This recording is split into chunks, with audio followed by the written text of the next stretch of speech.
But when I was younger, my parents were unable to raise me. So about 1 year old, I started living with my grandparents. And I went through a long time of just feeling abandoned, left out, like I had to be good or my grandparents would leave me too. That's how I grew up. People would just walk out of my life.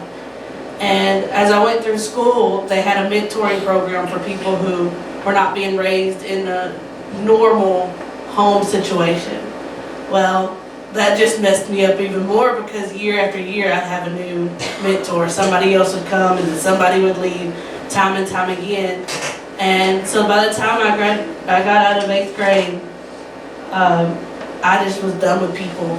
I was like, they're just going to leave me anyway, so let me just stick by myself and do my own thing and just let everyone else go do their own thing.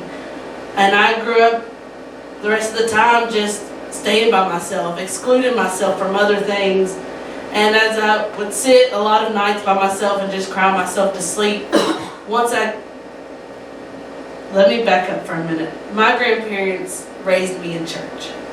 So I knew who God was. I'd heard who God was all of those years.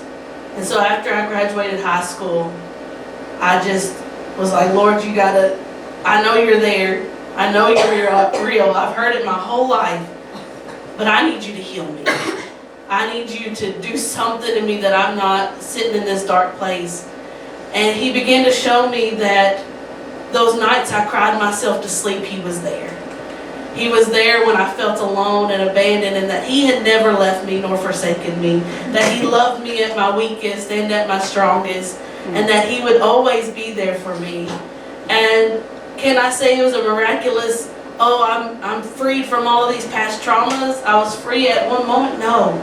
But I can say as time went on, and I began to get closer to God, like the sister said, I got closer to God. He began to uproot the old hurts. He began to pull it out slowly. Everything one at a time just began to uplift and come out of my life. And he showed me joy unspeakable. And having joy when everything was crashing around you seems impossible. But there is joy to be found when everything else seems to crumble on you. There is joy and hope and peace even in the storm, even when life seems hopeless and everything seems like it won't get better. There is joy to be found because Jesus is joy. God is my hope. And I'm so grateful that he pulled me out of that place, that he loved me when I felt unlovable. And I'm just grateful for every move he's made in my life. Amen.